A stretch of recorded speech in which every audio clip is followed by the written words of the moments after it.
Hello, I'm Gwen Hill from Pine Ridge Baptist Church Sunday School Department, and this is for the ladies' Sunday School class.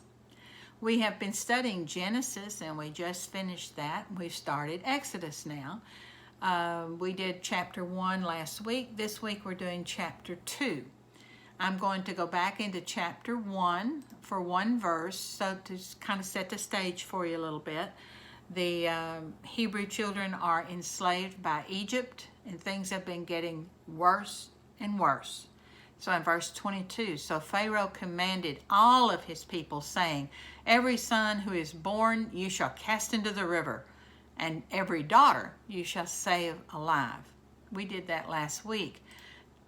Things were horrible at this time. If you were Hebrew, especially if you were a Hebrew woman who was going to have a child, it was a 50-50 chance that the child you would have, Pharaoh would seek to have him killed. And he's deputized every single Egyptian to help him in this manner. Exodus 2, 1 and 2. Verse 1. And a man of the house of Levi went and took a wife of the daughter of Levi. What this is saying is a man of the tribe of Levi took a wife who was also of the tribe of Levi. This was common, this was expected, and this in the future when they got into the promised land, they divided the land. This made that simpler, and it also, in the case of the Levites, when they became the priestly tribe, it would be a lot easier for the daughter of a priest to understand what her husband, a priest, would need in this tribe. So this man was named Amram, we find out in other scripture, and this girl, this daughter, was called Jochebed. Now, some time passes between verse 1 and verse 2, and the reason I say that is verse 2 is going to tell you about the birth of a child, but this is their third child, not their first. They had a little girl, Miriam, they had a little boy, Aaron, before this child is born. All right, so the woman, verse 2, so the woman conceived and bore a son, and when she saw that he was a beautiful child, she hid him for 3 months. Okay. She saw he was beautiful. The word in Hebrew is tov, T-O-V. And what tov actually means is good, special, favored, beautiful. When she looked at this child, she could tell this child had a special calling on his life. We're not told, but perhaps she had a dream or a vision where this child would be used of God. But anyway, she knew that this child's future had something that he needed to be protected. So she hid him for 3 months. The whole family had to agree to keep this child, not only that a child had been born, but that this child, this boy child, had been born. And they hid him. Maybe they had something like a root cellar under their house to where a baby's cries wouldn't be so readily heard. I don't know how they kept him hid. Maybe somebody was always there to cuddle him or play with him to keep him from having a reason to cry. But they were afraid he was going to get caught. They were going to get caught with him, and then he would be put to death. They were going to do everything they could to see that this child that they thought had a special calling on his life, that he lived. So Mama, Jochebed, is very conversant with what her history is. Her people history, the oral history, the history of Adam, the history of Noah and of Abraham. All of those stories would be told to the families, and they would commit them to memory. And as she was maybe pregnant or soon thereafter, after she gave birth, she began to think about how did God protect his own during the flood? Well, he put them in an ark. God took care of them. Who would have thought that a world so deep in water that 8 people would survive, that this ark would have held everything they needed to keep them alive for well over a year? So she puts 2 and 2 together and decides that's what I'm going to do. I'm going to put my child under the care of the Lord.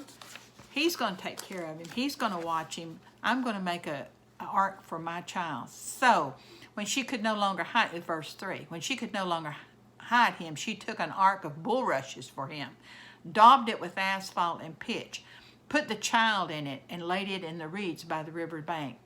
Jochebed went out, or had her son or daughter go out and cut a lot of the flags, the reeds that grew at the water bank, and bring them in.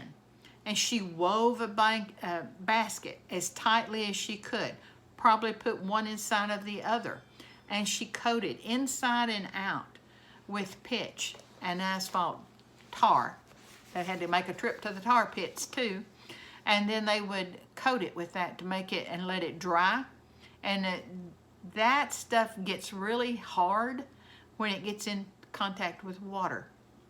And so she coated that to make it float. Can you see her working while maybe the baby was laying there beside her? She says, oh, it needs to be a little bit longer, a little bit wider.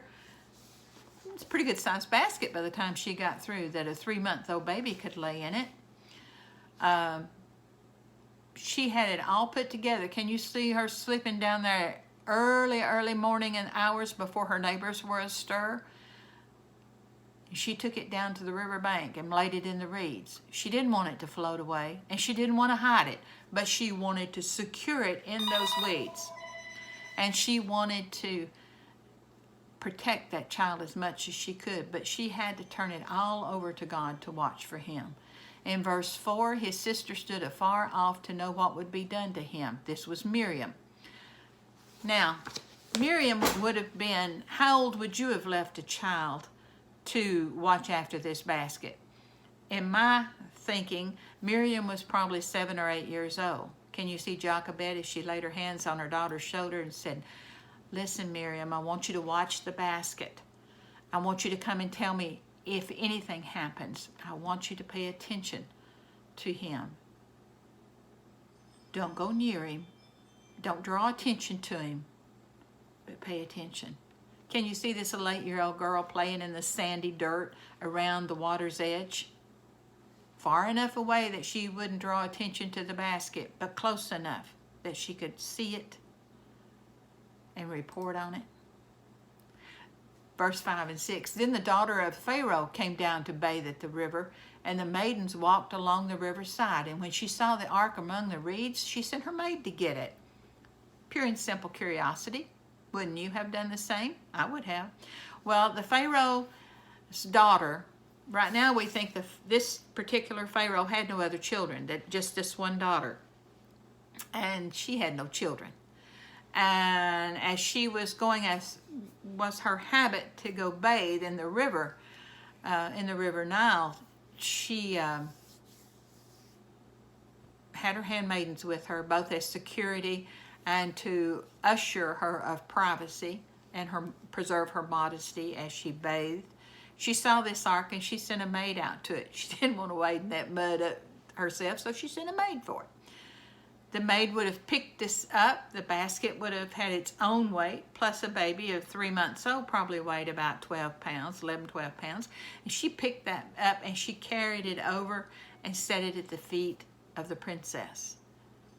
And the princess leaned over in verse 6, and she said, and she opened it, and she saw the child, and behold, the baby wept. So she had compassion on him and said, this is one of the Hebrews' children. This baby wasn't crying that drew her attention. It was the basket that drew her attention.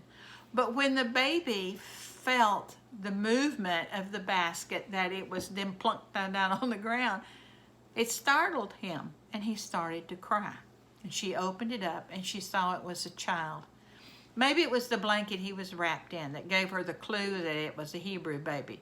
Maybe it was the knowledge, who would put a baby in a basket?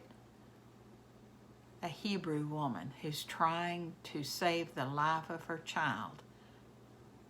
Maybe the blanket slipped and he had no clothes on. It's a circumcised child. This is a Hebrew child. Now I want you to remember Miriam, who's been standing there watching from a distance. Watch this 8-year-old run up to the princess. See how brave she is. She's dressed as a slave's daughter. She's going up to the Pharaoh's daughter.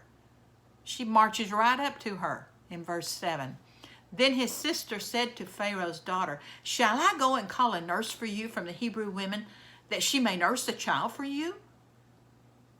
I'm just a kid, but I know that most babies cry when they're hungry. You want me to go get someone to feed him for you? And Pharaoh's daughter said to her, go.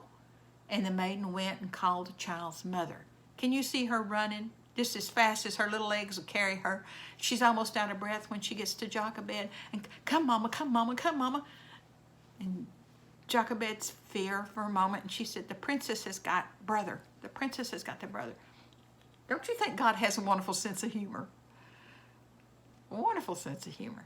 Then Pharaoh's daughter said to Jochebed, take this child away and nurse him for me, and I will give you your wages. So the woman took the child, and she nursed him. How wonderful. Terrified for his life that morning, but in faith putting him in the ark. And this afternoon, being paid to nurse your own child and to raise him, at least until he's weaned. Exodus 2:10 through 12, in verse 10, and the child grew, and she brought him to Pharaoh's daughter, and he became her son.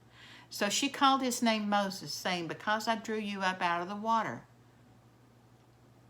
She gets to name him. The princess gets to name him. And he is given every advantage that the princess's child would receive.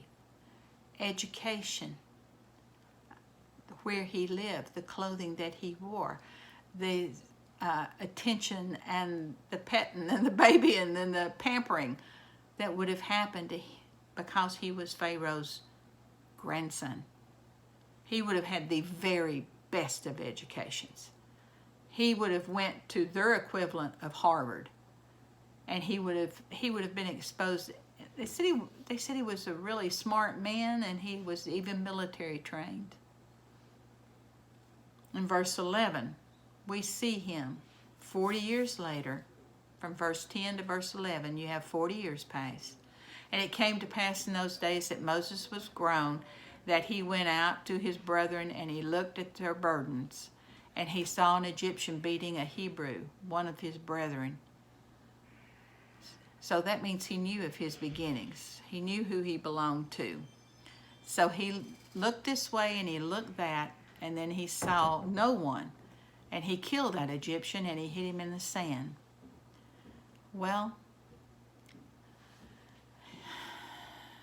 Moses made a mistake. It's never in God's will for you to kill another person. And he did. You see, Moses had a problem with anger. Anger never really helps anyone. It's hard to be angry and sin not. He looked one way and he looked the other. Maybe he was looking for help. Can someone else help me to intervene? Can someone else step in? But no one did. Maybe he thought, maybe I shouldn't do this, and I'll look to see if there's witnesses. I don't know what was running through Moses' mind, but he looked left, he looked right. He forgot to look straight up. He forgot God, didn't he? God's always watching us. He killed the Egyptian and he buried him in the sand. Hopefully, no one will find out. Hopefully, this will be totally on me, for me to deal with. But he forgot. What about the guy that was being beaten? And there may have been someone else watching. We don't know. Verse 13 and 14, the next day Moses went out the second day, and behold, 2 Hebrew men were fighting. And he said to one who did the wrong, why are you striking your companion? And then he said, well, who made you a prince and a judge over us? Do you intend to kill me as you killed the Egyptian? So Moses feared and said, surely this thing is known. Oh my goodness. Of course, it's against the law what he did. And he is representative of the Pharaoh. And the Pharaoh would not take kindly to this. It is also, how can he be a leader with his own people if they don't trust him? And they don't. From what this young man, these two men who were fighting, from what they said to him, they wouldn't accept Moses either. So he was in verse 15. Then Pharaoh heard of this matter, and he sought to kill Moses. But Moses fled from the face of Pharaoh and dwelt in the land of Midian, and he sat down by a well. When Pharaoh heard of this matter, don't know who told him, he sought to kill Moses. Political, maybe. But Moses, who warned Moses? How did Moses find out? Or did Moses just suppose? No, Moses knew that the Pharaoh would sought to kill him. He's the one that's writing the story, remember? And he ran. Moses ran. We run. We run. Verse 16, now the priests of Midian had 7 daughters, and they came and drew water, and they filled the troughs to fill their father's flock. And the shepherds came and drove them away. But Moses stood up and helped them and watered the flock. He didn't kill anybody, but he did intervene when he saw something wrong going down. He was right about that, and he continued that way. That was his makeup. He wanted things to be right. So he helped those 7 daughters, those sisters. He helped them with their movement of their sheep, of watering them, and then they went home. In verse 18, when they came to Reuel, who is Jethro, we call him Jethro, their father, he said, how is it that you have come so soon today? Jethro's used to them coming in much later. He knew they were being harassed at the well because they were much earlier today. He remarked about it. And they said, an Egyptian delivered us from the hand of the shepherds, and he also drew enough water for us, and he watered the flock. Daddy, you won't believe that there was an Egyptian there at the well, and he was quiet. We didn't have anything to do with him until those shepherds came, and they were going to run us off, and they tried to do that. And then that Egyptian got up, and he took our place, and he run them off. He run the shepherds off, and then to make sure that our flock got watered well, he drew the water and watered them for us. Isn't that something, Daddy? So Jethro said to his daughters in verse 20, and where is he? Why is it that you have left the man? Call him that he may eat bread. Now put yourself in Jethro's place for just a minute. You've got 7 unmarried daughters in the middle of a desert. You don't have many resources. And they let that man, who was their benefactor, stay at the well? Hospitality alone would demand that they bring him home to at least feed him. So Jethro sent for him. Moses came, and in verse 21, then Moses was content to live with the man, and he, Jethro, gave Zipporah, his daughter, to Moses. Moses was content. A man who was born a slave, raised as a prince of Egypt, who was banished, who was now in the middle of a desert, was content. What would have made him content? Well, first of all, Jethro was a priest in the land of Midian. These people are descendants of Abraham and his wife Keturah. They knew about the one and only God. They worshiped similarly to the way the Hebrews worshiped at that time as well. They didn't keep all of the nuances, but they were very similar. And there was a lot of stuff that Jethro could teach Moses. I think that was a big part of his contentment. He also now had a wife. I think Zipporah, her name means bird. I think this little woman made Moses happy. And in verse 22 and 23, and she bore him a son, and he called his name Gershom, for he said, I have been a stranger in a foreign land. Does the word sojourner ring a bell? Now it happened in the process of time elapses, that the king of Egypt died. Moses' grandfather died. Then the children of Israel groaned because things were getting worse, because of the bondage, and they cried out, and their cry came up to God because of the bondage. The bondage got so bad that they were really getting serious about entreating God and asking God to help them. When we seriously are asking God something, God pays attention. It's not necessarily all the time that He agrees with the way that we want to cure our problems, but He does listen. And we don't know His plans, so we need to trust Him. But in verse 24 and 25, so God heard their groaning, and God remembered His covenant with Abraham, with Isaac, and with Jacob. When God made His first covenant with Abram, He told him then that his family would be enslaved for 400 years, and then that He would bring them back to the promised land.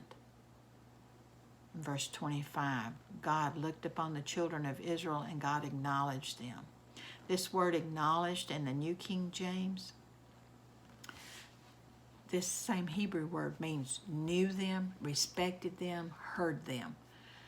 The one I gravitate toward is what some of the speakers I've been listening to also gravitate for.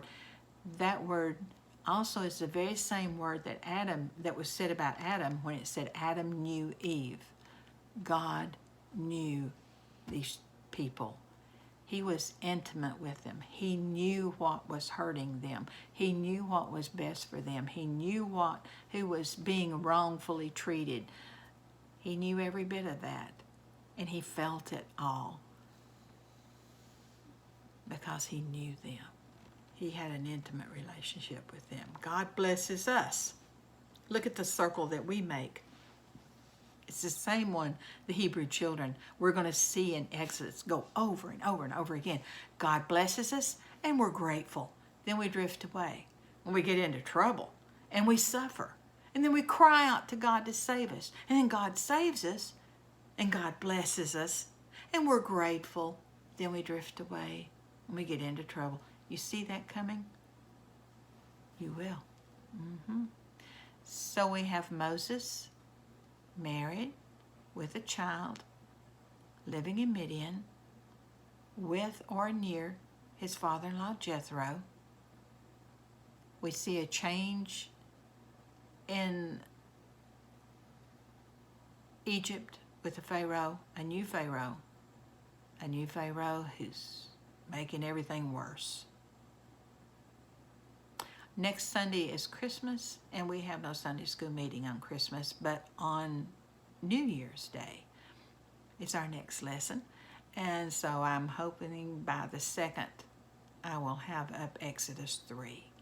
If you can join us at Pine Ridge Baptist Church in Harriman, Tennessee, 9 o'clock in the morning for a Sunday school hour, you're welcome. Thank you. Good night.